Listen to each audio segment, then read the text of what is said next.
interpretation language, English or French, and we will have the translations. We're starting now.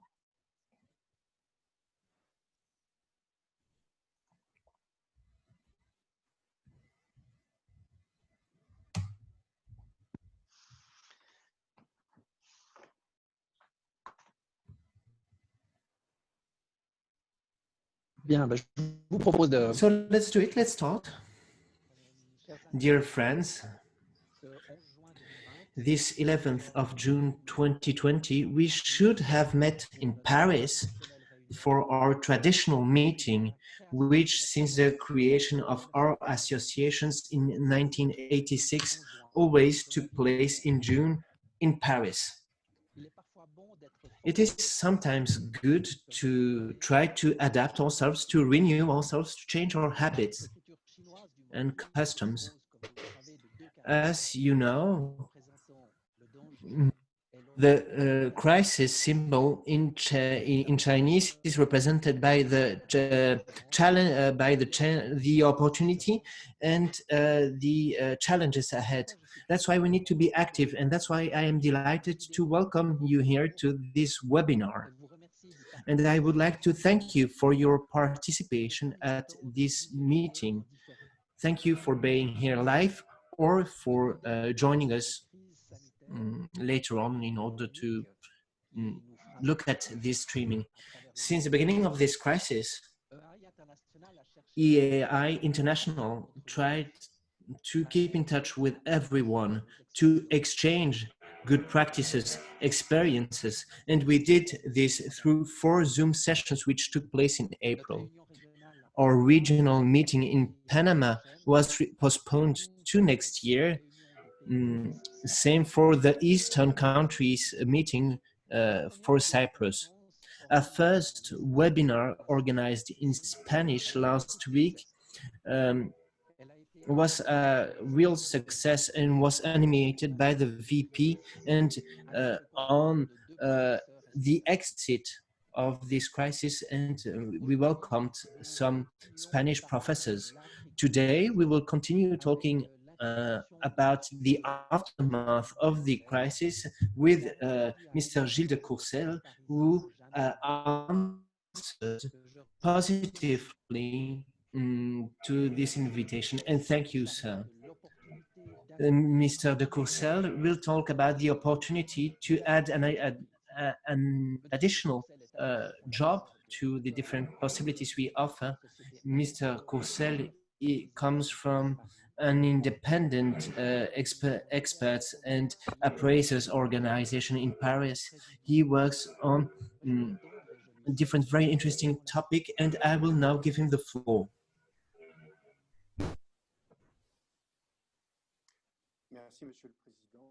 Thank you, Mr. Chairman. Do you hear me well, ladies and gentlemen? Great.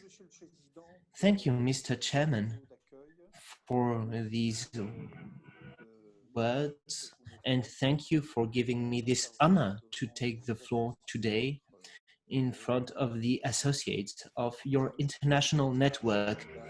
And I would like to thank Jean Audas for his trust and for offering me the floor this morning. And I would like to thank Jérôme Moyenot for his technical support in the preparation of this morning's session. As you can see on this first slide, the topic will be appraiser, a new profession, and then the adoption of international evaluation standards. Does it lead to founding the profession of appraiser? These are the topics of this morning. But for me, there is a threefold target. First of all, I want you to understand a historical movement which took roots when your network was built, i.e. 30 years ago, because over the last 30 years, a movement has been gaining strength, and it has led to the creation of international evaluation standards. And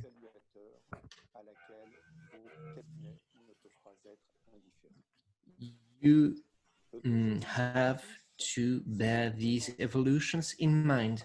The aim today is to introduce the infrastructure which has been supporting this consolidation over time with the International Valuation Standards Council and the International Valuation Standards, which are probably, well, opportunity to use, well, this international work which has been carried out so that, well, you can mm, gain time and save time. Third objective, I would like to encourage you to think about the opportunities for your network, for your offices to be part of this movement which aims at harmonizing standards and uh, harmonizing the work of appraisers through international standards. After this presentation, which I hope won't be too boring nor too long, we'll have an exchange so that we will be able, well, to talk about my input and the questions which may be raised by what I will say. Furthermore, I'd like to say that obviously in the coming days and week, if need be, you can send me questions by email, but please uh, put Jerome in CC so that, well, he he's simply aware about those exchanges. Now, Jerome, let's skip this page and move on to the next one. And let me introduce myself and maybe repeat a bit of what our chairman Margaret has said so that you know who is talking. My academic background is quite straightforward. I have a legal background and I am passionate by auditing. And as a consequence, that's why I've had this shift from the legal world to the world of figures, because I always wanted to stress that law and figures are intertwined, because law allows for a better understanding of relationships between parties and the need for standards. Furthermore, figures offer a great advantage because, well, they allow us, well, to be more straightforward with companies and to create more added value for companies. And we as accountants, well, we can see this on balance sheets. Those two elements, law and figures, are paramount. And that's why my professional background is as it is, and quite straightforward as well. Particularly because in France, we have a well-known professional, Mr. René Ricol. I was lucky to meet with him during my studies of law, and I explained him that I was interested in accounting, so he opened the door into his accounting firm to me. So really greatly honored to be an associate of this deemed professional. Our office, I won't enter into details, but we provide expertise in accounting and statute for chartered accountant. But over the last 15 years, we focus on valuation of companies, valuations of instruments. This is what gave me the opportunity to be the expert with the Paris Court of Appeal. what else?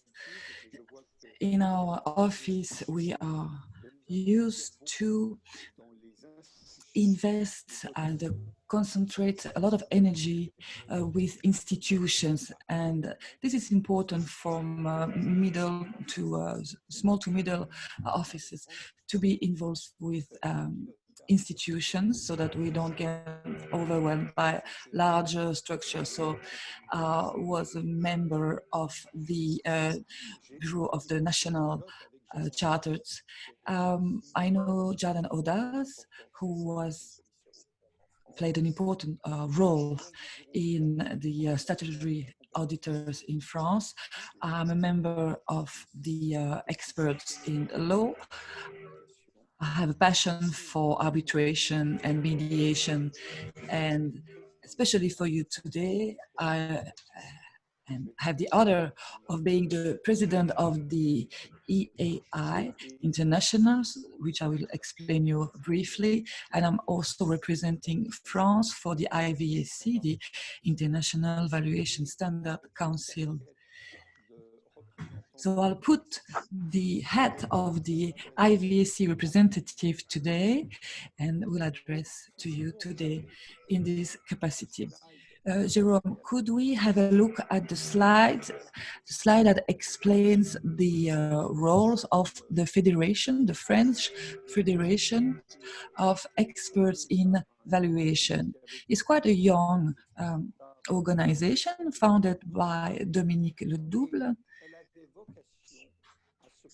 The aim of the Federation was to be present, was that France participate in the IVSC and to avoid a dispersion of efforts with different offices going ahead on different levels.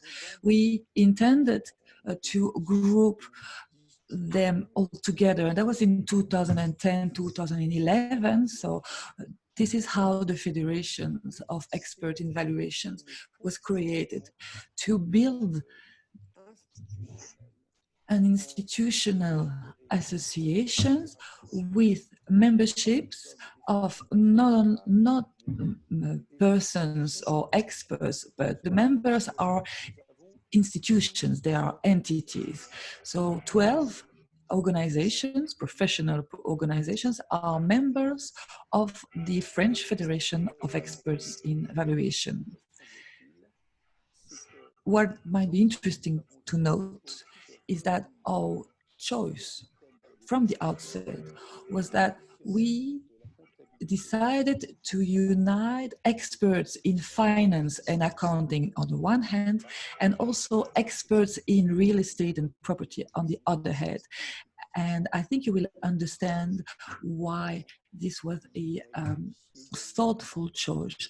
And this enabled the development in this area. This helped grow the work, the profession of appraiser or valuers.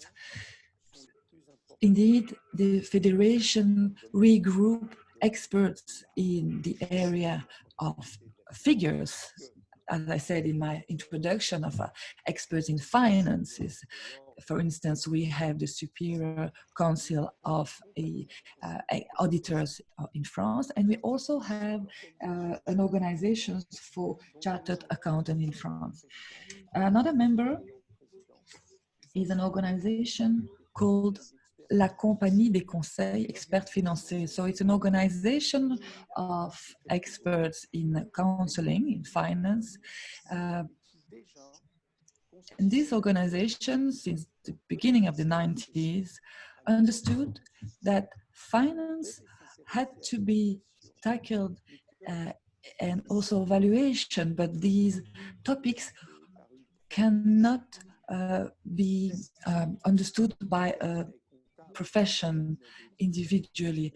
We had on one hand accounting firms who had some capacities and skills to enable them to provide valuations, but the profession itself is not only made of people or expert in numbers. And this organization developed with Janin decided to gather not only experts in accounting, but also lawyers, notaries, counselor in finance and in real estate.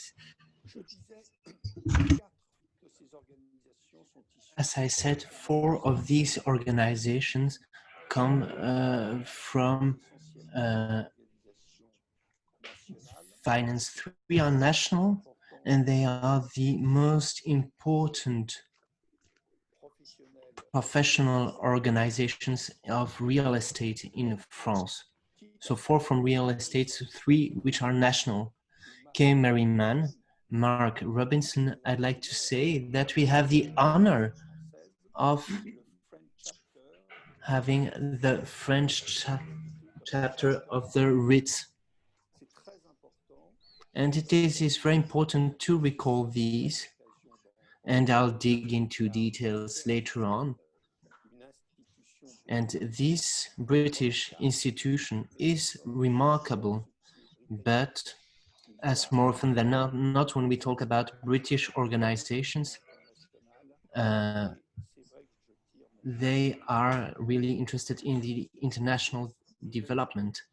And the support from RICS has been valuable to evaluation and auditing, as well as the development of technical standards.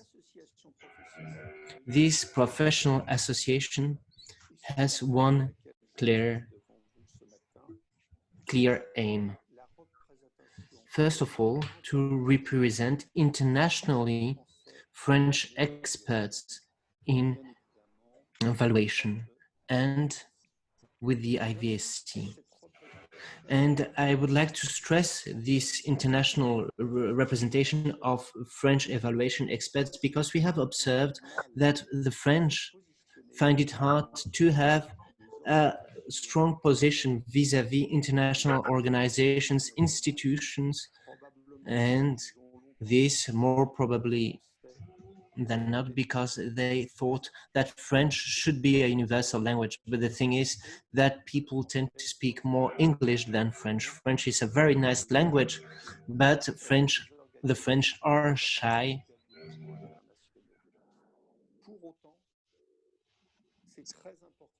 This is why it is very important wherever you come from, because we have representatives from all of Europe here, to bear in mind that those standards are adopted through organizations which are not representative of tiny countries. And I think that all countries should try to take the floor and integrate international institutions. Then there is the promotion of IVSC standards, their application and the dissemination of good practices. And having a set of standards which will lead to international recognition is something positive for a national organization, because it reinforces credibility. We will see that it's not because one represents a national organization that we have to observe an international standard vis-à-vis fiscal auditing. We know that there are several constraints, and you will see that IVS standards are smart because they offer a whole corpus, but they offer a margin of maneuver for national practices. Furthermore, there is a very good relationship with the French authorities, and then the exchange of experiences and knowledge with members is also very important, because we have Audit International in France, and I am delighted to share with you this morning our expertise. Finally, I'd like to say that the French Federation of Valuation Experts is lean.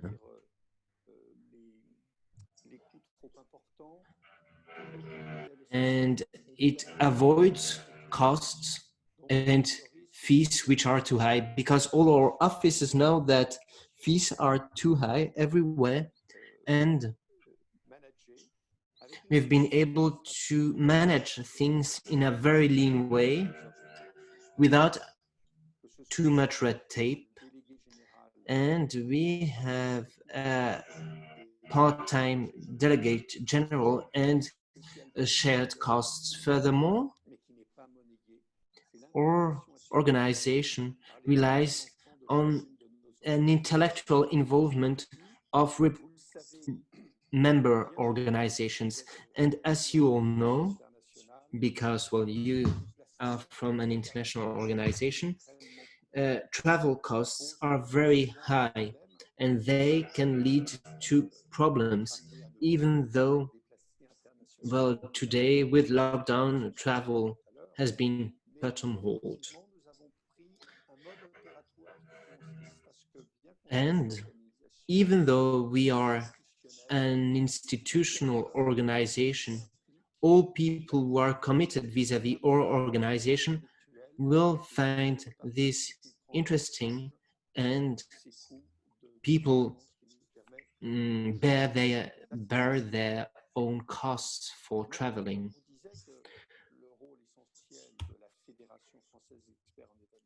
The main purpose of this organization is to work at an international level with the IVSC, International Valuation Standards Council.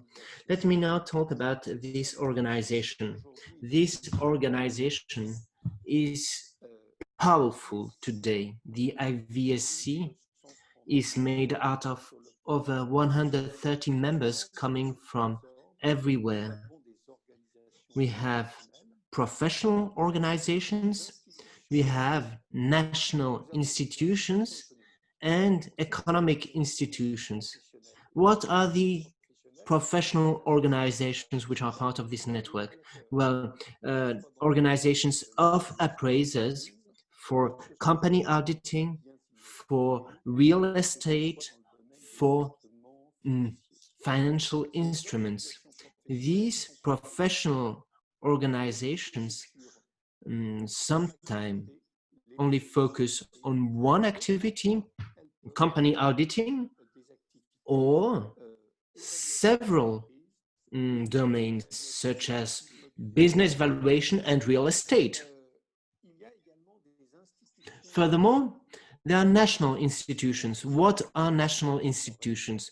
Well, there is the Higher Council of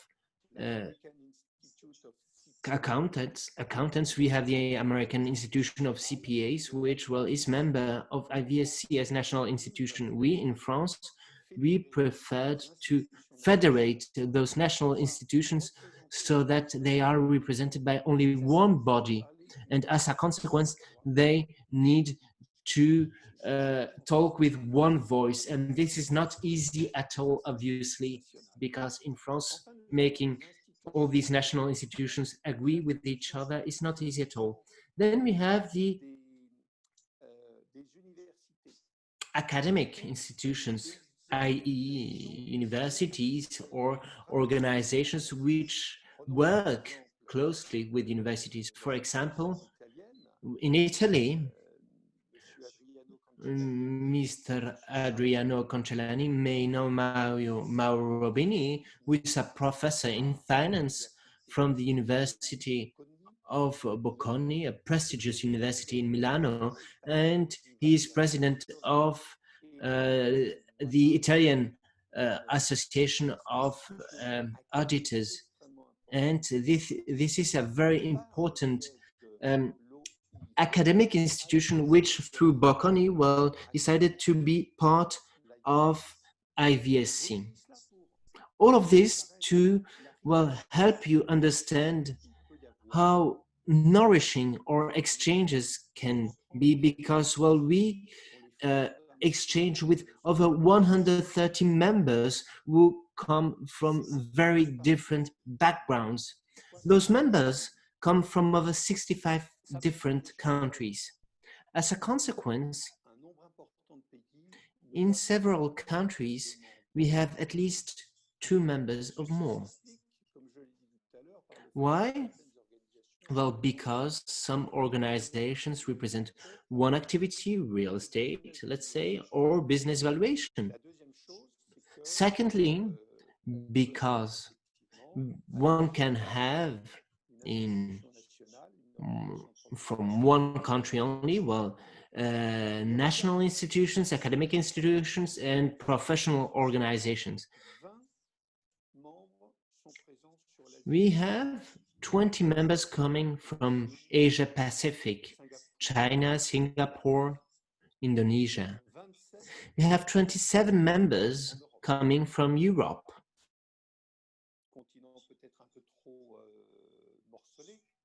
Maybe a fragmented continent, but a continent which is well represented. Then we have 6 members stemming from the Americas, Northern America with US and Canada, but also several countries coming from Southern America. And then we have more and more organizations coming from Middle East and Africa. This is very important for experts as yourselves. Finally, as I have said, these members work on very different topics: real estate, business valuation, and financial instruments. What's the mission and the objective of the International Valuation Standards Council? Well, the mission is to promote and improve the quality within the appraiser's profession. As you can see it here, the IVSC took a stand here and said that valuation had to be professionalized and that it was paramount to support the consistency of one profession. We'll dig into details and exchange later on in order to know if an auditor, if an accountant is an appraiser or not, depending on, well, his specialties. But this world is moving forward very fast, and we'll have, well, to answer these questions. In an office, you'll be an appraiser, you'll be an accountant, and if you work in insurance, you may even be a broker and consulting actuary as well, and you may put this forward as well. As a consequence, it is very important to say that appraiser is a job, but that it does not mean that because you're appraiser, you cannot be something else: accountant, consulting actuary, whatsoever. Being an appraiser, well, it means that you have this added value and that you have another additional hat. Then the aim is to reinforce the trust of the wider public in standards so that they are applied throughout the world. This is fundamental.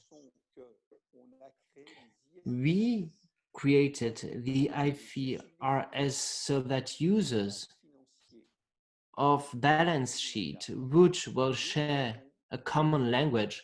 Well, today we need to have a common language vis-a-vis valuation, and this will only be possible if we have norms and standards which are accepted by all countries, which are adopted, not adapted, but adopted. Adopted, decided upon, used by, not adapted.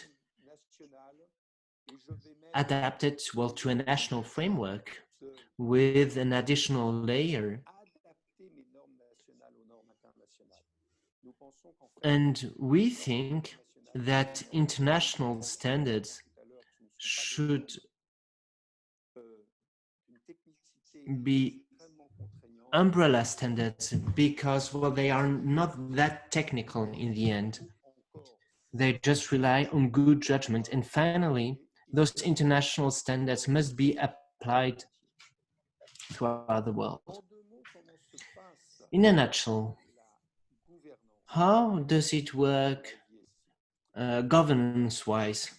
Well, you can go on the webpage of the IVSC, but in a nutshell, we have a few boards, and I'll try to explain how we work. First of all, we have the Board of Trustees. This Board of Trustees is responsible for the orientation of the governance of the strategy and the funding. It is also in charge of appointments and of the oversight of the technical boards.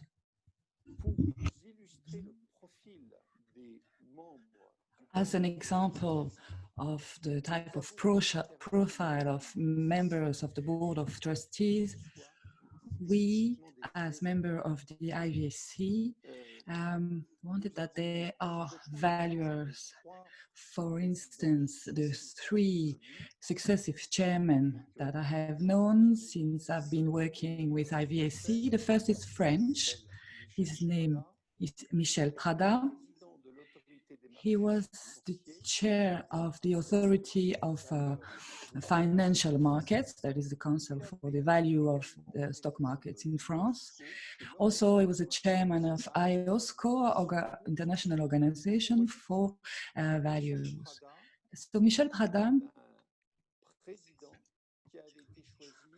has been chosen as chairman for his knowledge, international knowledge, and his insight, his perception of the need to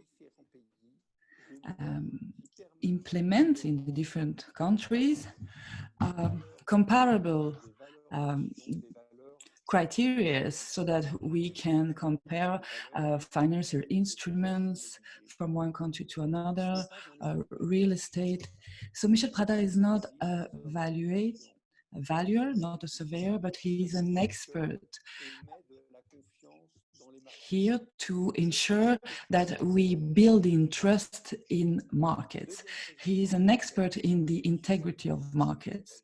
The second chairman with whom I've had the honor to work because he entered into office a few months after I joined in is David Tweedy. Most of you know him or have heard of him because he has been the boss, if you want, of the ISS. His work was remarkable. Whereas Michel Prada was focusing most on the need to position the organization for more trust into markets. That was a vision of the IVSC.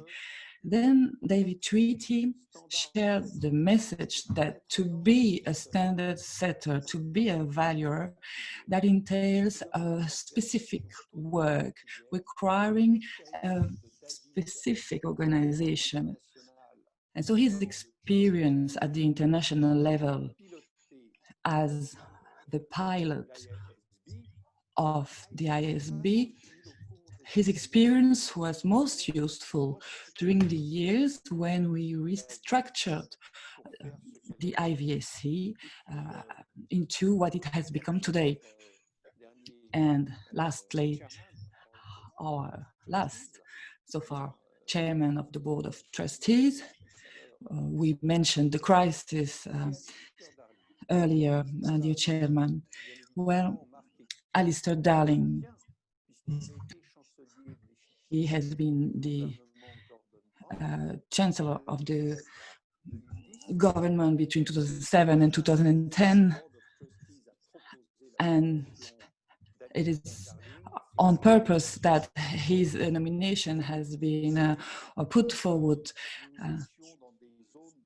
Indeed, in the Board of Trustees, we esteem that the crisis was there, the coming years were to be unknown, and we wished that the chairman should have experience in some crisis, and he managed, is still through the 2008 crisis quite well, and we wish to have him as a chairman, and he accepted. So his experience is most valuable. So as you can see, we heavily invested into the members of Board of Trustees who have solid experience and expertise. The Board of Trustees decides on the nominations, and he supervises the technical boards. As far as technical boards, we have two types of boards. On the one hand, we have standard boards. Their objective is to prepare standard draft standards that are to be submitted to members. We have three technical boards. First, the tangible asset boards for all assets, factories, etc. We also have a technical board on business valuations, and a new board created a year ago, focusing on a very complex area, namely the financial instruments. As you know, in the financial and banking institutions, the financial instruments in off-balance sheets commitments, these instruments amounts to a huge amount. So there's a question there. This question is tackled by that new technical board. We also have a standard review board piloting these standards, and each standard is debated. It receives the opinion of its members, but is also shared to players in the key areas. If you wish, you can visit the IVSC website, where you will see consultations on standards that are being drafted or prepared or adjusted, modified.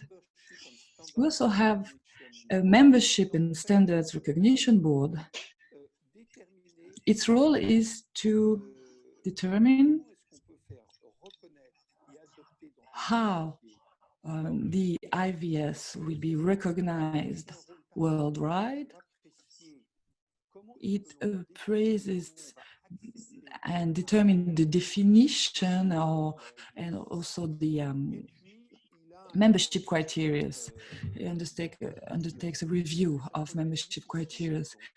And also there's a task that needs to be done by this board. It's quite complicated, but maybe explore the needs for the development of international agreed mark for business valuation. And finally, we have the Advisory Forum Working Group. I'm a member of the Board of Trustees, and the relation between the different technical boards, I also I'm in a position of a top-down position. If you are a member of the advisory working group, you are in a position of bottom-up, because this board has a link to all the organizations that are member to the IVSCs, that is 12 plus the chairman, John Martin, Australian. 12 of us, we gather together monthly, usually through the video, but we discuss and want to inform up what we hear from the members.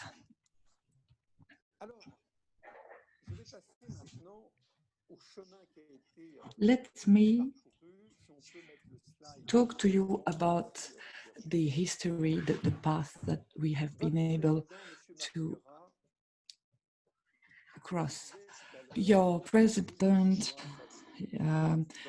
told you, you know, the crisis in Chinese means two things. It means a risk and it means opportunities. I'm glad he opened the meeting on this topic, because when we look at the IVAC at its outset and the past that has been done, we have to recognize that it exists because we have gone through crises. And valuation, the history of valuation is a history of crisis, one after the other. And it is that same history that after a crisis, people start thinking that we should avoid the next one. We should add more structures into organizations. We have to standardize all these organizations.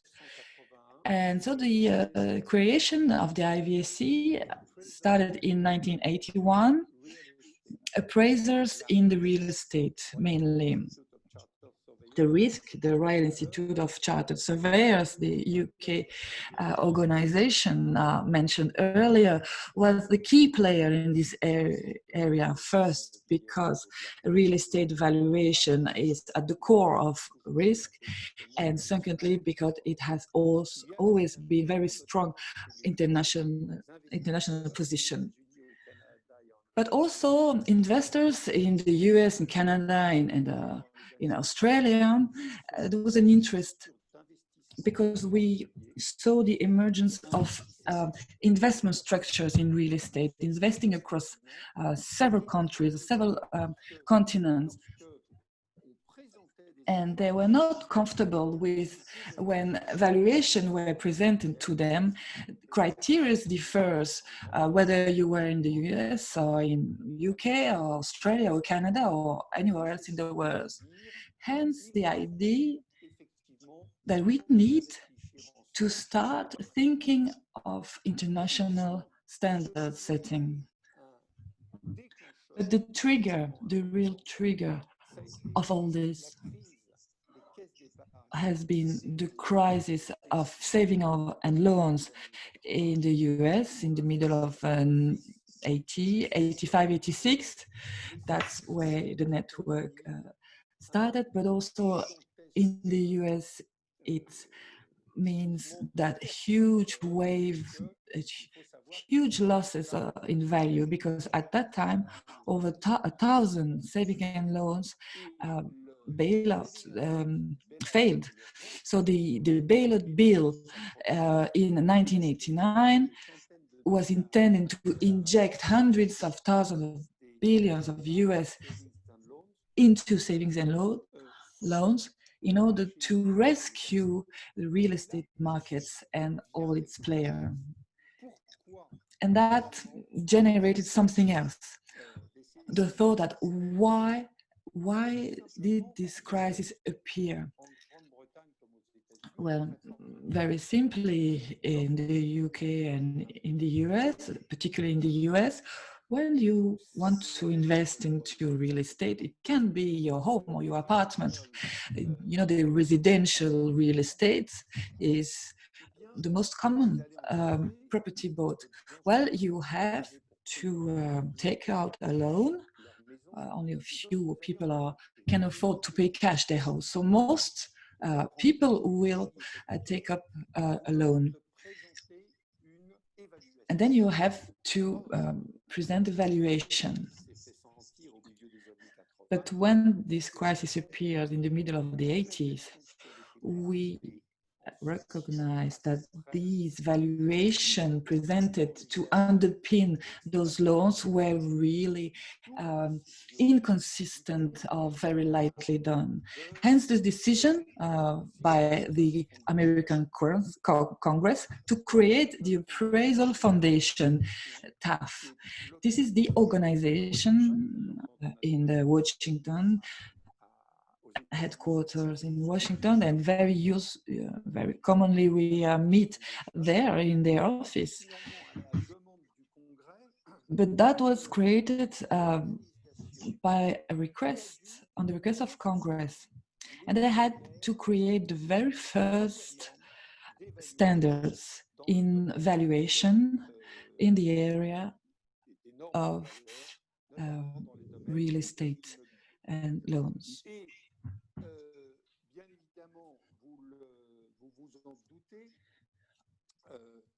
And of course, crises varied. They were not only into real estate, but in finance, as you know. And quite soon, the IVSC in 1990 decided to open its activity to other values, not only real estate, but also the business values.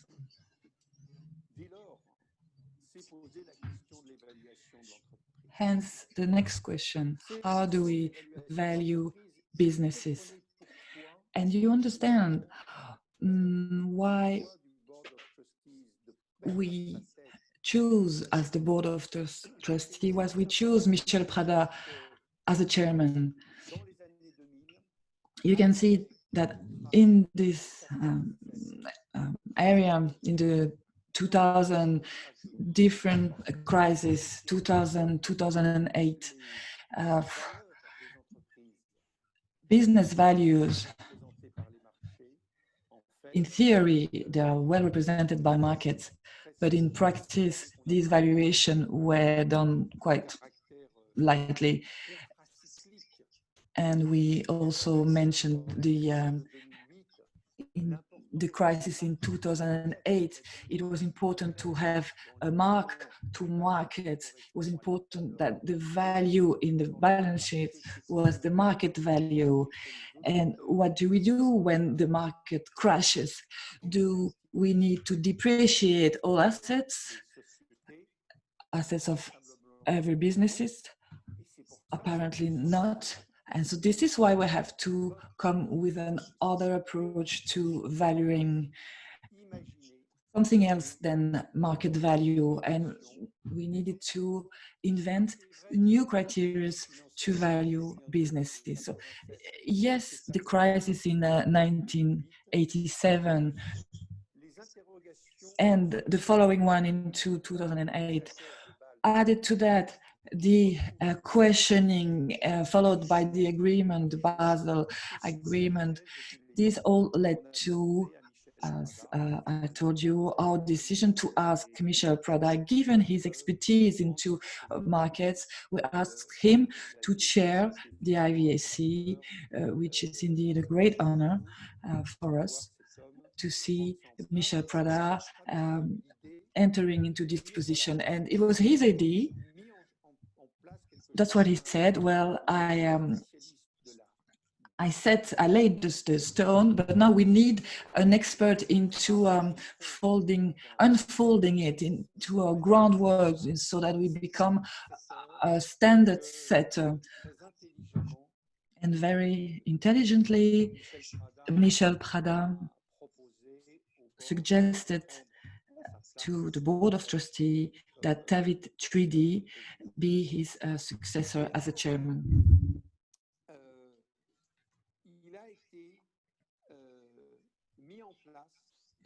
And since then, we have to say that professional organizations of business valuation have gained grounds in the IVSC, because until the beginning of the 80s, the noughties, real estate were more numerous, but since 2000 and especially since 2010 onwards, we've seen appraisers, business valuation specialists and experts gain grounds. And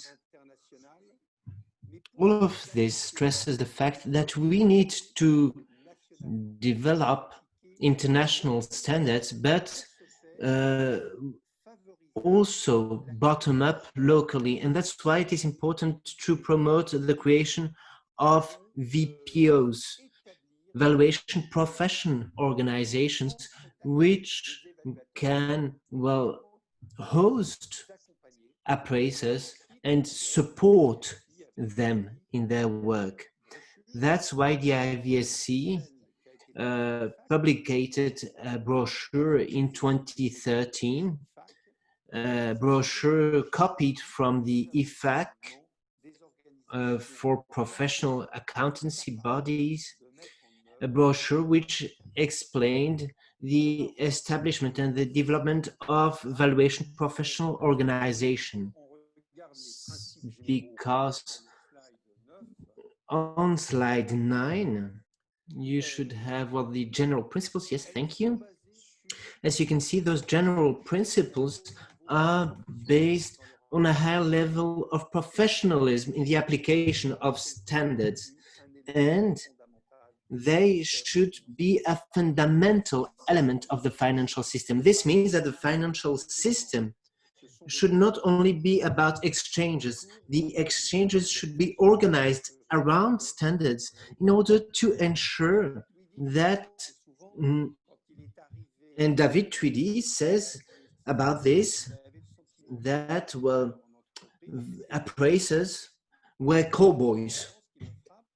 And he was struck by the fact that when he asked an appraiser in real estate to give value for a project, well, if he asked for a value to other experts, he'll have other answers, but answers which, well, would be quite close to each other, 10-50% margins. But for business valuation, when the same kind of job was asked, well, he would have margins from 50 to 150%.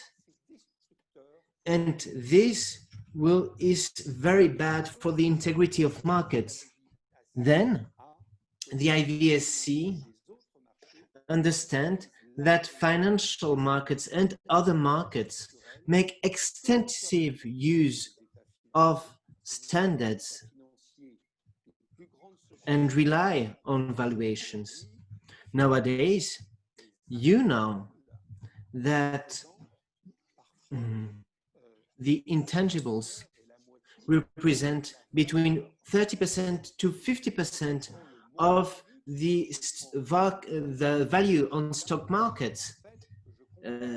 In the digital, when I compare, well, the value on balance sheet and in the stock, on the stock market, well, there you can see very big differences, and that's why, well, we have to work on the integration within the balance sheet of different approaches. Finally, I'd like to say that IVS includes procedures for the undertaking of assessment missions using generally accepted concepts which are based on transparency and consistency in the conduct of such missions. Then, how are these international standards well structured? You can download them on our webpage. I'll be brief about those standards, but I would simply like to say that those international standards today, well, represent some 100 pages. These standards are not rocket science, they are based on principles.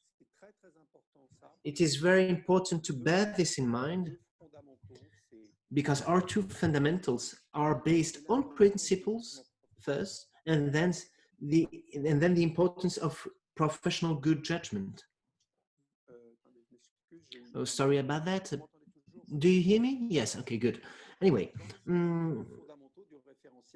so in the IVS, you have to bear in mind that as soon as we indicate that evaluation will take place or has taken place, well, it means that the IVS will be carried out in conformity with the different principles we have adopted.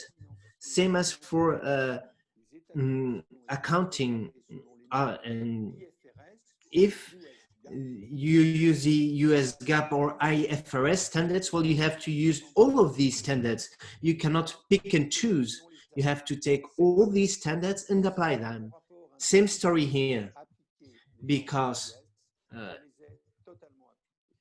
if you apply the IVS, you have to apply them all. Then we have a glossary of terms. We have the appraiser, which well, is a person, a group of persons who are qualified, people who have the capacity, the financial means, human means, and so on, in order, well, to deliver evaluation. And furthermore, they need expertise, because obviously it's all about expertise. And finally, the evaluation needs to be impartial, objective. Even if a customer asks for evaluation, you need to be independent. You need to be independent and objective. Third point, the evaluation process means that the evaluator needs to make unbiased judgments about the reliability of the data used. More often than not, when we compare evaluations, we understand that results are different because the data used is different. The first thing an appraiser needs to do is to analyze the data and make sure that all the data needed is at its disposal, so that they can make an unbiased judgment.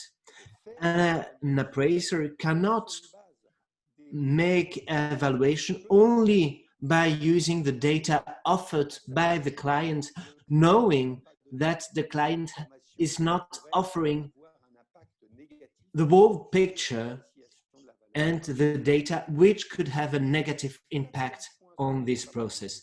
Fourth point I'd like to stress, the derogation or departure in English.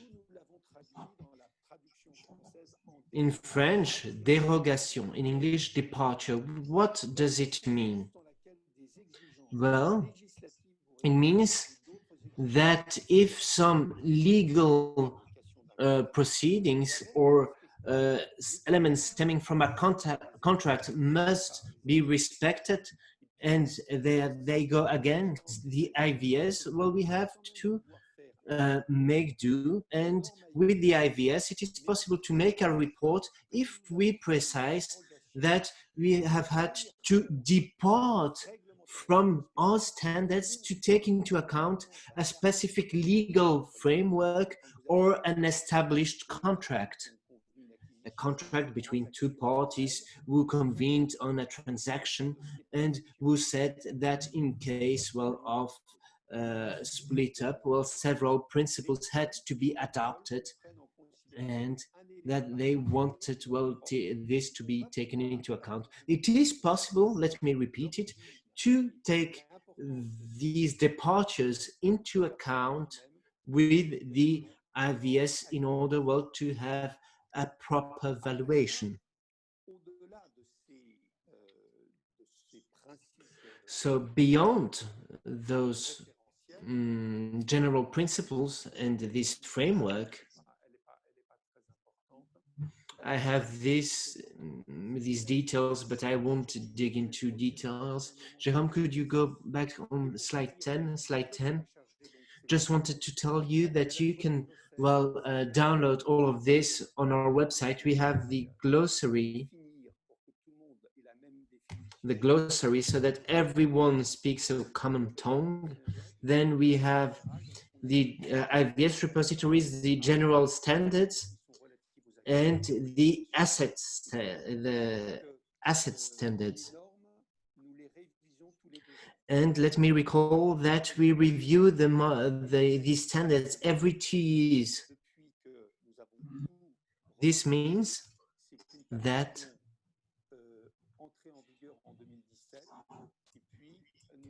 we have standards which have been adopted in July, that they have been fine-tuned in 2019, and that they will be fine-tuned even more in 2021, etc. Slide 12 now. Here you can see the general standards we have, which are in the end, some kind of code of conduct. When you use the IVSC standards, you have to know that the scope of work is well defined, that your mission is well defined, that you have a very precise agreement with the client, with the organization which gives you a mandate on what you have to do, on the scope of work, which details the modalities of the valuation and the assets which need to be evaluated, which defines the objectives of the valuation as well as the different responsibilities of the involved parties. These objectives are paramount because you decide what standards you use depending on these targets. Then IVS 102, investigations and compliance. Very important because obviously all principles from the IVS must be complied with.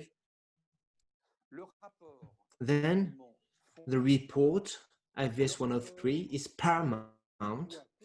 The report must hold all the information allowing to have a proper understanding of the evaluation. This is paramount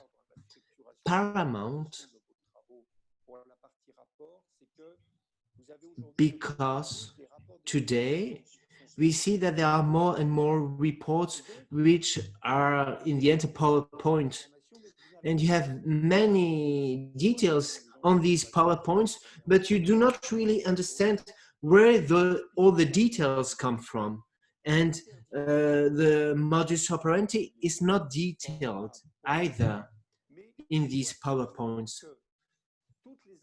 All of this to say that a proper IVS report must detail the proceedings so that anyone who reads it can use a critical thinking. Then there is the basis of value, référentiel de valeur in French. The basis of value, IVS 104,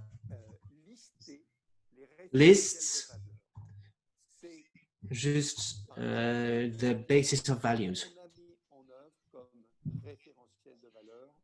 For example, you can see, the stock market value or the rent for real estate. In IVS 104, you can also put a value for an investment.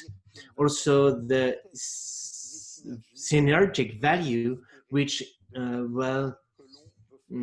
puts forward the synergies which are possible with a certain investment. IVS 104 is very important. It must be defined hand in hand with the client, and it depends on the target, on the objective. If it's to prepare the impairment test of a balance sheet, then you need to use the IFRS standards.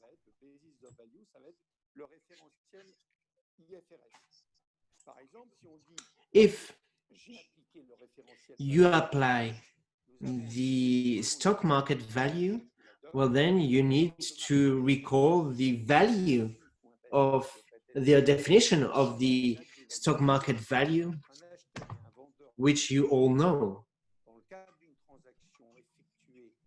i.e. the value at a certain date between two well-informed parties on a certain asset. this is some kind of universal definition, but it needs to be recalled and graved into stone through IVS 104, because there may be some tiny differences from one country to another. So first of all, you need to define an objective, a target, and then, well, you have this basis of value. Finally, we have evaluation approaches and methods, IVS 105, which, well, explains that there are only 3 approaches which are possible to valuation. First, you can use, well, an approach based on the market, then on the income, and finally on the goods. For the markets, well, obviously, you use comparable transactions or comparable companies which are listed. For income, well, then you can use the cash flow, discounted cash flow.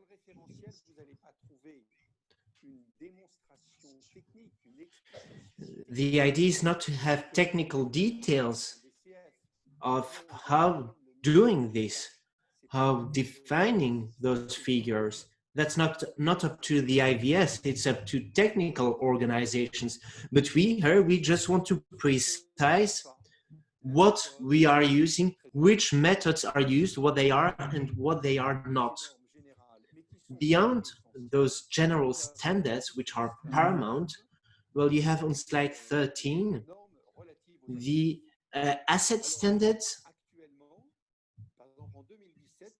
In 2017, we had enterprises and interests in enterprises.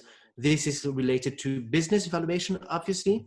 Then we had intangible assets. In 2019, we added the non-financial debts or liabilities, if you prefer. Then, since 2017, we also have the tangible fixed assets. We have rights and properties, also real estate under development. And we've also added in another chapter, which is quite tricky, chapter on the financial instruments. Within all these standards, which are reviewed every 2 years and which are some 12 pages long each time, we have several principles. And you will always find an introduction explaining that whatever the asset, well, the appraiser needs to recall the different methods which are used generally, and then the appraiser needs to recall the basis of value. Then once this is done, once the different bases of value are recalled, well, the appraiser needs to explain what he really decided to use in his modus operandi. For the approach he uses, market, income, etc. And then they will be able to say, I have decided to not use the costs because it's not well suited to this situation, etc. Once you understand the structure of this organization and how it has developed itself through the IVSs, well, I have 2 questions for you. First,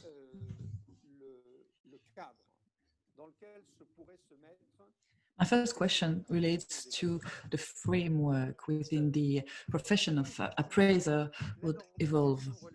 And indeed, does standardization integrates into a global movement? part of the answer would be yes, indeed, because in every country, the question of valuation was asked, and we are looking for standards. However, there are three different types of answers differing from where you are located. So it is universal, yes, but it's not homogenic. First, we have norms that are established by law in several countries. Standards are enshrined into legislation. For instance, in Russia, valuation standards are inscribed, laid down by the law. In continental China, valuation standards are established by regulations, by law. That is that law needs to be abided by, so the appraiser needs to abide by the standards that are included in a law. Even in the case where they are heavily or very close to international standards, IVSC, but hence another question for a Chinese appraiser, for instance, he will ask himself whether he should apply the national basic values, or if he finds himself into a situation where it is required to apply valuation standards that are international. So standards established by law, you find them in many countries that have a strong state history. I cited China, which wouldn't come as a surprise to you, but you can find closer countries in Europe. I don't know if you have members in Slovenia, but in Slovenia, evaluation regulations are laid down by law. It might come as a surprise, but in general, in broad lines in Eastern Europe, you can find the same cases when they found themselves out of communism, and businesses that used to be national were privatized. New government wished that privatization unfolded in the most transparent way, and they wrote standardization, they wrote evaluation standards in law. This is why I mentioned the case of Slovenia as an example.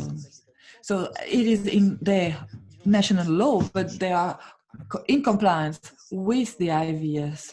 They didn't build new standards, they just integrated existing international standards into their legislations. You also find other types of standards. They are established by professional organizations, mostly in countries like Australia, the US, the UK.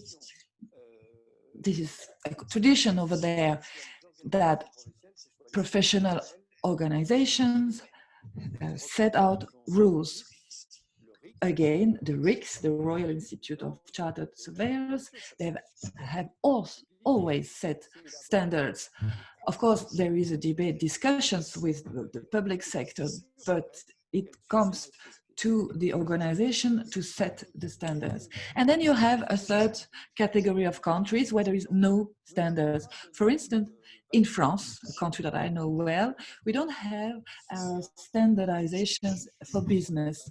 If we debate the value of a stock of a business, as a last recourse, it comes to the judge to decide whether the valuation is satisfactory to him. So he submitted with different reports of valuation, and he has to choose. So no homogeneity, and we want to set the framework. So next question, the professionalization, does it integrate itself into a universal movement? Yes. We can see it all over the world. Firstly, professional organization created by states. Again, in China, for instance, you have the China Appraisal Society. It is a professional organization that has been established next to the Ministry of Finances. So it's a professional organization under the umbrella of the state.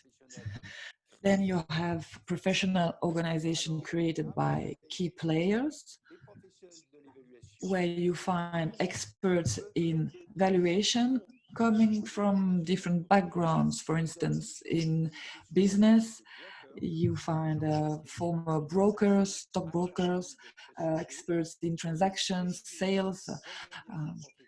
They created professional organizations to set valuation standards,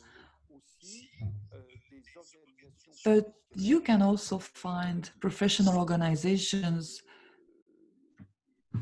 that have been set up by experts in valuation itself. They evolved into setting up their own office. And lastly, you have organizations that have been set up either on one specific area, for instance, machineries valuation or factory valuations, and you will find professional organization with a broader scope who evaluate everything in a company. They can have experts in real estate, in business, and other. And another important element is the position of professional organization of accountants. For instance, in the US, the American Institute of Certified Public Accountants implemented a certificate for chartered accountants that wants to become valuator appraisers. You have seen in the IVS standards, a fundamental criteria is competence, skills, qualifying. So they have to be trained. This training is provided by those professional organization. And what is interesting to know is that they overlap, and that's important for us. We have this debate. It started a few months ago. And please let me know if I still have time. I just need 5 more minutes. It's okay, Jerome, thank you. In the US, you have a vivid debate between the Chartered Accountant Institute and most of their members, because up to now, training to obtain the certificate of appraiser was reserved to the US Chartered Accountant, only for them, exclusively. And a few months ago, the board of this institute, the ICPA, decided to open up this training to accountants that were not chartered accountants. They intended that if we don't broaden up our scope, we will foster the multiplications of these trainings by unqualified institutions, and we might lose our first place in terms of quality training. So if we want to train and provide quality certificates, let's opening it up to other experts, and we agree to offer the certificate to people who are not chartered accountant. It's a policy. It's an important shift. Today, you can see a shift of borders where people coming from the world of chartered accounting and others in providing these training and certificates for valuations. So let me conclude with reminding what are the main areas of activity for appraisers, and also the next challenges. So what are the main areas of our valuations? We did many surveys, and what we can conclude when we look at valuation worldwide. We have three types of activities, mostly. First, preparing and revising financial statements. That's the core business of accountants and chartered accountants. Roughly, that's 50% of business valuation worldwide, which means, and that should be the center of a reflection for you, is that you are already present, you are positioned in half the market because you are in this area and the demand is very strong, namely coming from institutions that are supervising markets. So I'm thinking here of the North American Institute of Surveying Stock Markets. They complained on several occasions of the inadequate qualifications of experts in valuations. Why? Well, because they found that the value of business in a financial statement are mainly focusing on intangibles and the impairment tests. But when you lack the skills in the office that are implementing impairment tests, so you need to be an expert to do it properly. And this is important because when you find yourself with the question that, are you really able as an auditor, are you really able to provide a quality impairment test? So that's a question to know whether the intangibles or the goodwill needs to be revised, or if we should come back to depreciations. So that's a different approach to come to evaluation of those intangibles and goodwill, etc. So preparing and revising financial statements, that's 50% of valuation in businesses. Next, 30% for transactions, sales, and their experts come mostly from the banking area and brokers for smaller transaction mergers, namely, for instance, you might have a client who wants to buy back a pizzeria or supermarket. Some companies specialize in building up the market with independent trades. They have very good appraiser there. I was reading in the journal BVA yesterday. Today, we can see many analyses on businesses that work with hashish. It has been legalized in several countries, in Canada and all. And now you can see the emergence of appraiser specialized in this field. Approximately transactions approximately amount to 30% of the market, mostly from banking or brokers. And then in the Northern American continent, you have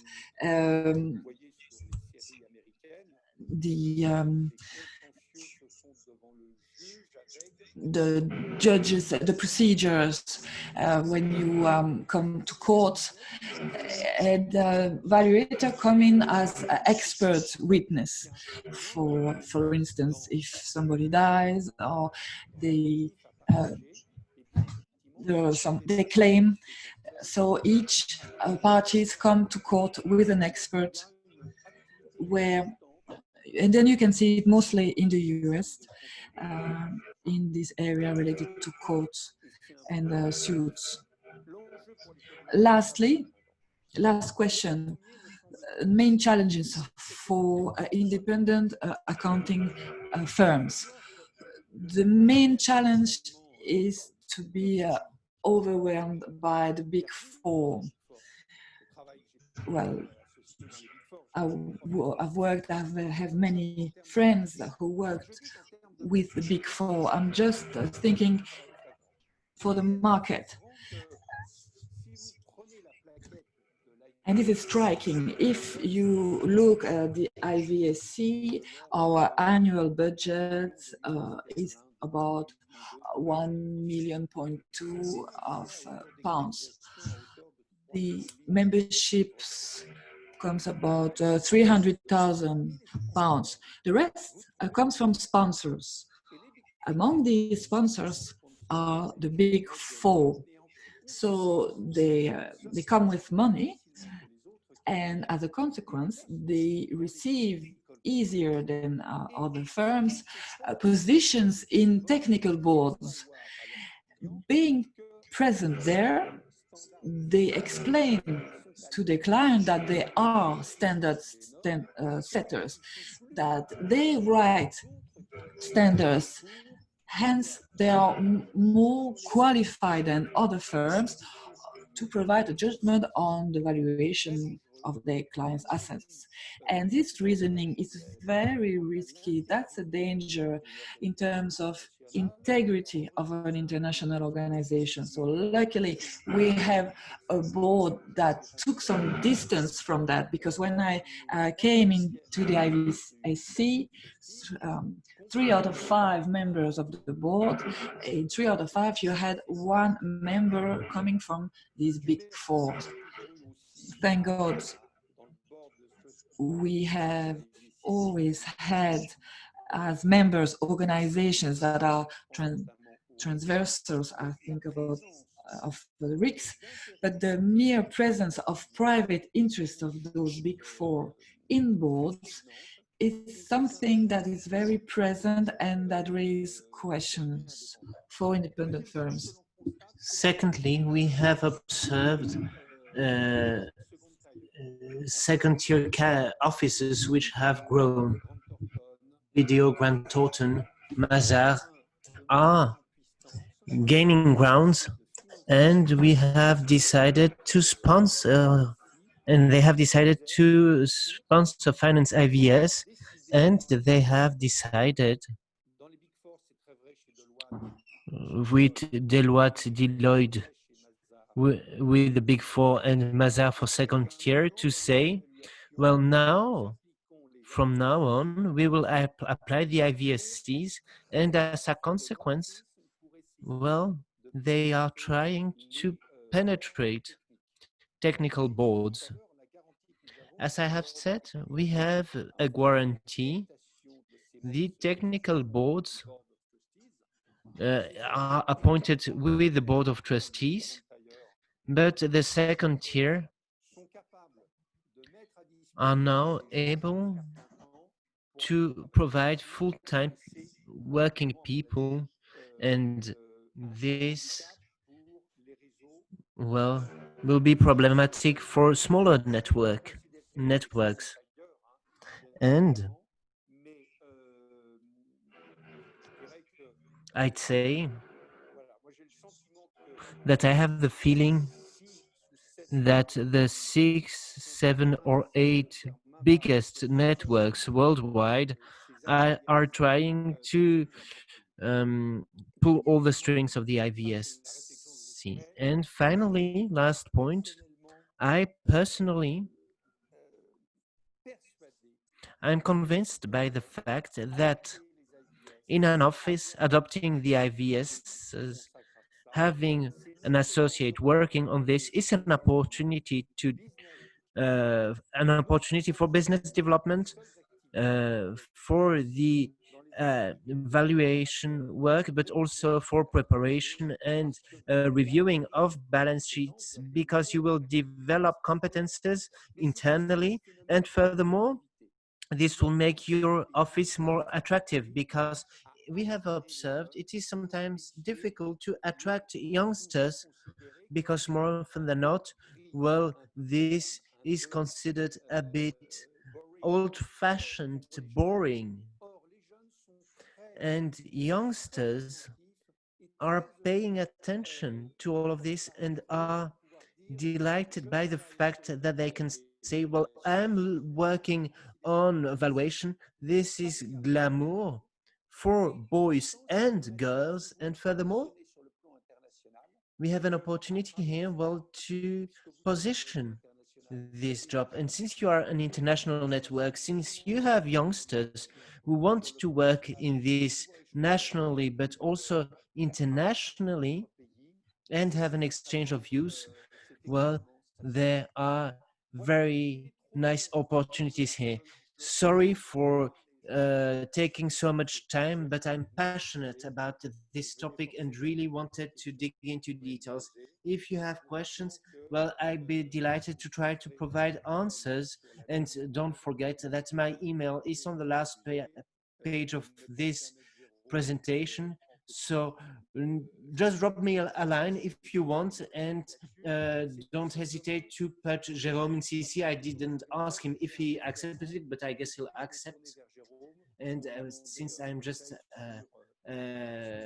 one of the members, well, I wanted to keep in touch. Mr. Chairman, you have the floor.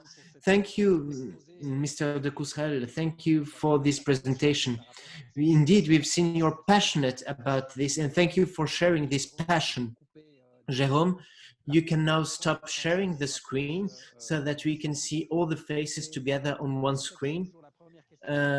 I know it's the first question, which is the most tricky one, and that's why I maybe, well, wanted to start myself.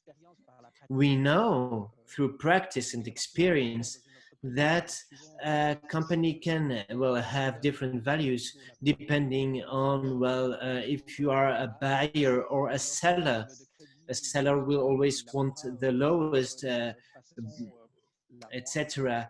And well, then you have the appraiser, which has to find a balanced value. I am convinced that an appraiser, a valuer, an accountant expert whatsoever need to find proper value. Do you think that standards could help harmonizing the value of companies for those different stakeholders? Well, I do like your question, Mr. Chairman. If we want standards, well, it's for this reason, amongst others. The question is not the final value. The question is to know if we are talking about the same thing. During a conference organized with Maropini in Bocconi, well, Nick Talbot, the chief executive officer of the IVSC, compared international standards to soccer rules. He asked, why do we like football everywhere? Well, because everyone plays on the same pitch with the same rules.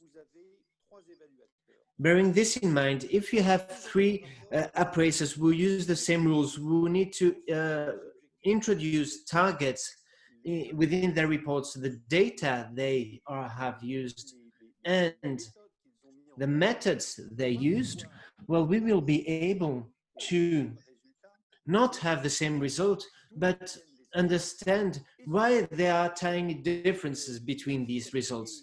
Is it because an appraiser used older data, or because another used projections and current data?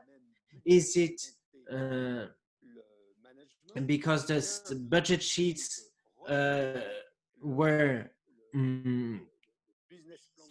taken as given by management, or because, well, those these balance sheets have been fine-tuned?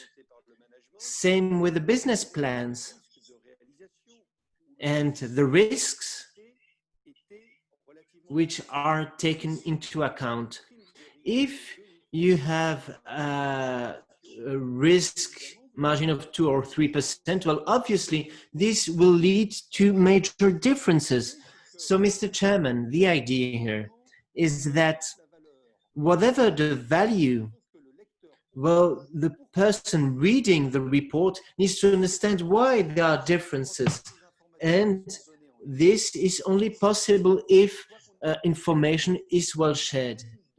And actually, if the data which is used is different, which tends to happen quite often actually, if the data is used in a different way, well, then obviously it will all lead to different results. On stock exchange comparisons, are the samples the same? Are the years used the same? Is the question of debt the same? If you take 2 or 3 reports, if you take 3 reports having the same targets, well, if they use, well, these different parameters, well, then you won't have the same results. And the important thing is here, well, to help the reader understand why there are such differences between these values. It is important for the reader to understand what data is used and how. And Mr. Chairman, I am convinced that this is possible. When we heard back in the day that appraisers were cowboys, well, it was because there were such differences between figures uh, which were really different and unexplained. And when they are not explained, well, then obviously we can be fake.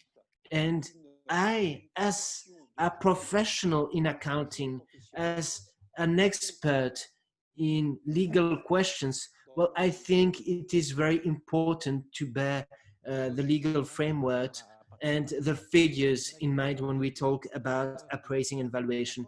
I do agree with you, sir. I do agree. And it is also very important to help the readers learn to read, well, the reports so that they are able, well, to understand the value of a report as well. Indeed, and that's why professional organizations are important. They need, and we try to do this in France, we need to have regular exchanges with stakeholders so that we can train them to valuation. France is a country where the teaching of economics is very weak actually. Even at the Haute École Nationale de Commerce, we have to say that training is lacking, and even high judges lack some basic understanding in economics. That's why we try to have encounters with the several stakeholders for them to understand, let's say, the culture we are putting forward. Thank you, sir. Should I now give the floor to the public? If anyone has a question, maybe. Go ahead, ladies and gentlemen. Oh, they have had enough, apparently. John, I know you always have very interesting questions. No questions? Jardin, maybe? Would you like to add something?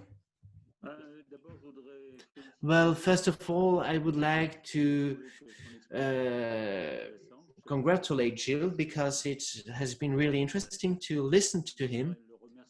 Thank you, Gilles. Thank you for accepting to take the floor this morning and explaining this last passion of yours, because I guess you have many more, and I know you've had many more as well.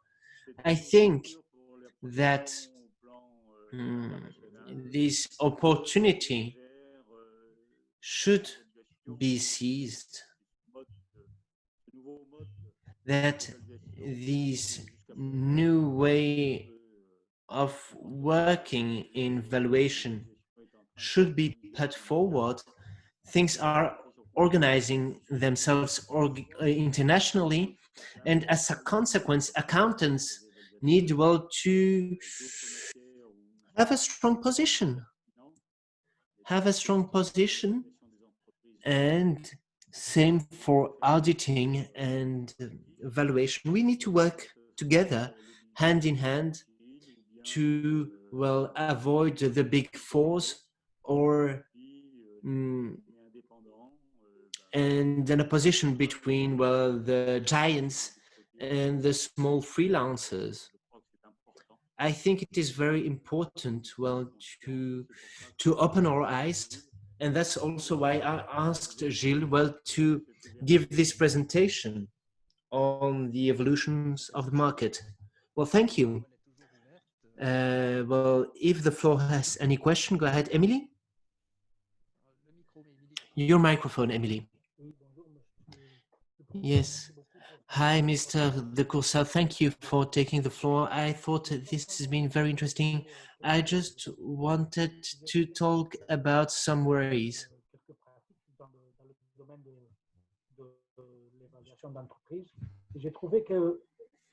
I think that there is a certain type of competition, and as a consequence, well, there is sometimes a problem of access to data in the English-speaking world. In Europe, the situation may be a bit different, but it is sometimes hard, well, to compare transactions since, well, data remains unavailable.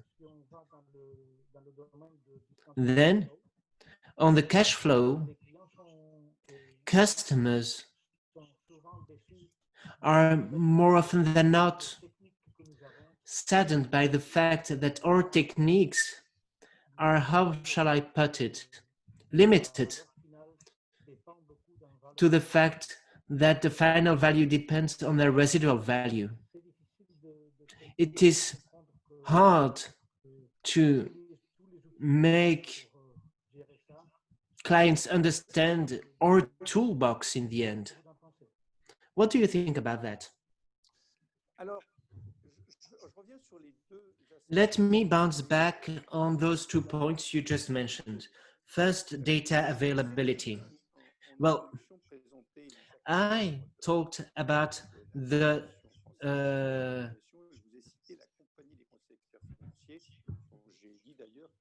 different stakeholders, and I said that with Jean Mandas, I talked about Jean Mandas, a great chairman, and we realized that if we wanted to work properly, well, we had to make understand that we were working with analysts, but analysts need to be able to analyze something. If we work on markets, well, we need comparable data. So we created a working group and we concluded financial agreements with organizations which traded databases, and we were able, well, to have interesting financial conditions for our members so that they would have access to these databases. And we even influenced some databases providers, explaining that some data was lacking in some databases, and explaining that the market was expecting some additional data. That's why we need to be blunt and crystal clear with the people creating databases. But the thing is that databases are controlled by very few stakeholders. This also is a danger. We have worked with all members on maybe 1,000 people in France representing different industries, so that we, well, could be able, well, to have a sample and our own database. Because in the world of SMEs, it is important to bear in mind local criteria and parameters. If you, for example, take the Florida hotels in Florida or Spain, well, those are two very different realities. If Marriott is carrying out an evaluation because they are buying a building with 1,000 rooms, Well, they'll do the same in Barcelona, in Las Vegas, or elsewhere, Miami. This being said, for the industry of tourism with many SMEs, well, you want an audit or or evaluation on Costa Brava, Spain, well, then you have to bear in mind, well, local criteria on cash flow. Well, the terminal value indeed represents a major element. So what should we do then? Well, we should indeed recall that this only represents the future, the sustainability, and the added value vis-à-vis competition, because cash flow indeed evolves on a day-to-day basis. Furthermore, I think that we should try to build this bridge between the cash flow value and the comparables. Because for a buyer and a seller, comparisons are important. Yes, you have a cash flow and EBITDA of 687. This is interesting because, well, then you can compare with the rest of the industry. And when you have these points of comparison, well, then you can have a dialogue with different stakeholders, because in the end, people tend to think that the DCF allows to steer everything, and that you can do anything with a DCF. This is why, in my humble opinion, DCF and cash flow is not enough. You also need points of comparisons. That's it. Thank you, sir. Any more question? Hi, Francisco. Hi from Lisboa. Hi to all colleagues. I have a question for Gilles de Courcel. The evaluation of a company.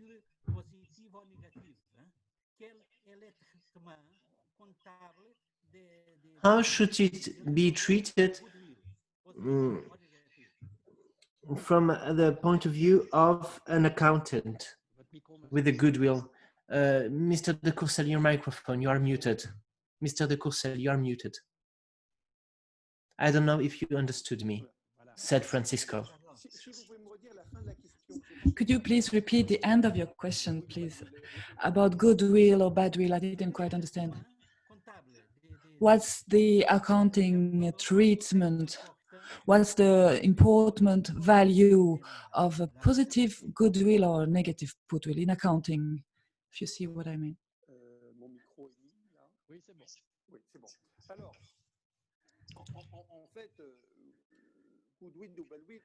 Yeah, well, the question you're asking me about the accounting treatment operation, so it's linked to accounting standards and not valuation standards. If we look into this within the accounting standards, I don't know it very well for the Spanish standards, but if correct, they tend to merge with the IVS. So if this is the case, we will have, when we value goodwill or badwill, when we attribute the price allocation, the purchase price allocation, we can ask ourselves, what is the value of the different component of the company or the part of the company that I have to evaluate? And when I have allocated all the lines, we'll see if there is an outstanding amount. If it's a positive one, that would be a goodwill. And if it's negative, it would be a badwill, which I will need to analyze. The methods used by appraisers are useful to value what we do with that remaining amount, goodwill or badwill. When we take into account the basic value that is the impairment test, so you have to put in the shoes not of an accountant but of an appraiser. And the first thing he needs to understand is how the business functions. What is the economic model implemented by this company? Once he understands this, he has to use the method of appreciations, and we'll compare it with the numbers he gets from the company. In the case of a goodwill, he might provide some advice that, okay, you might even have had bought it high on a higher price, so it was a good deal that you had in case of this purchase. If the amount is negative, so it's a bad will, he needs to understand whether the purchase was way below the market value because he has a very good skills, or whether I purchased something that is intended to provide more losses in the future, but that was a strategic choice on my behalf, because that company that is yes generating losses, but it was an obstacle to grow my market. It was a competitor. So we need to go outside the boundaries of accounting rules and to put on the head of an appraiser. He will ask the question, what's the economical model of the business? What are the revenues that are generating? And if there is a loss, what was the opportunity linked to this loss? That's something to discuss with management. And then only we might provide evaluation and correctly treat the goodwill or the badwill. To provide an example, a few years ago, some used Lotus 123. That was the previous Excel. It was a wonderful tool created by Mark Turnbull, Lotus 123. And one day, IBM announced that it will buy back Lotus 123. I think they bought it at the time, I think it was $1 billion. Well, today it's not such a big amount. But if you look back in the archives of IBM, if you Google it, you will see that the press release announcing the purchase was the following. IBM, which I remember was not in software, they were in hardware. Today, IBM purchased Lotus 123 for $1 billion and wrote off $500 million debts. So IBM said and wrote, I bought it at a higher value than the market value. But I was outside the market for softwares. I need to go into this market, and this is the price I'm ready to pay to catch up with the delay I have. I'm buying it $500 million over the market. This is an analysis, goodwill by the appraiser. I don't know if I provide some more details. Are you satisfied with my answer? Thank you very much, Mr. de Courcel. Unfortunately, I cannot invite you to lunch, but we'll have to take our lunch separately. Let us get together at 2 p.m. Thank you infinitely, Mr. de Courcel, to be here today, to have shared your experience with us today. I look forward to meet with you in real, when you come to Paris or to Switzerland. I love Lausanne, so I hope I can be there very soon. I thank you for the honor. It was a real pleasure to participate in this webinar. Thank you. Have a nice lunch, and we'll meet again at 2 p.m. Thank you. Goodbye.